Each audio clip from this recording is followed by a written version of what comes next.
Ciao amici, benvenuti in Tamè Cucina. Qui in Mesomà andiamo a cucinare una ricetta de mar, una ricetta tipica do mar da Liguria e do mar da Sena. A ricetta d'anche alle spaghetti ai frutti di mar. Andiamo a cucinare. Ingredienti. Para que esta receta nos quede deliciosa tenemos que comprar los ingredientes muy frescos del mar. Fuimos a la pescadería en San Antonio a comprar nuestros ingredientes, que son los mejillones o los choritos, almejas, camarones y de verdura vamos a usar tomate, los cuales los cortamos en mitades, tomates cherry.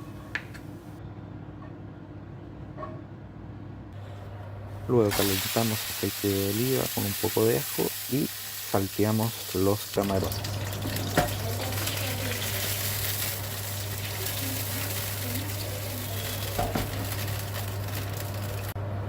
Cuando ya los camarones han tomado un color anaranjado, le agregamos los tomates cherry que cortamos en mitades.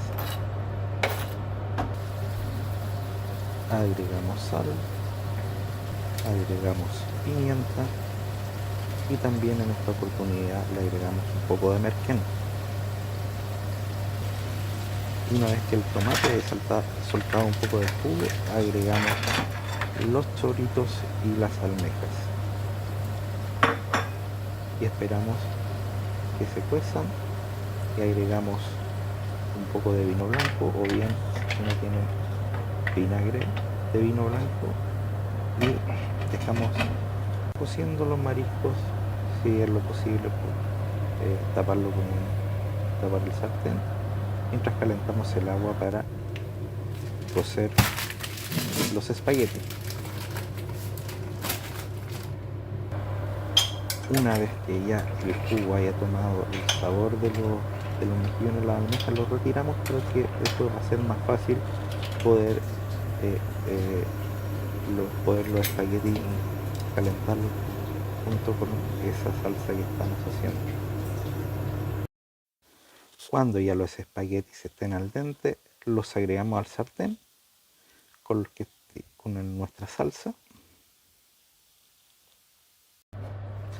Los salteamos un poco, por eso es necesario sacar un poquito de las conchas que teníamos en el sartén y agregárselas. Y ahí dejarlas calentar un poco, moviendo los mariscos, y saltear un poquito hasta que esté bien calentito para servir. Spaghetti pronti, buon appetito!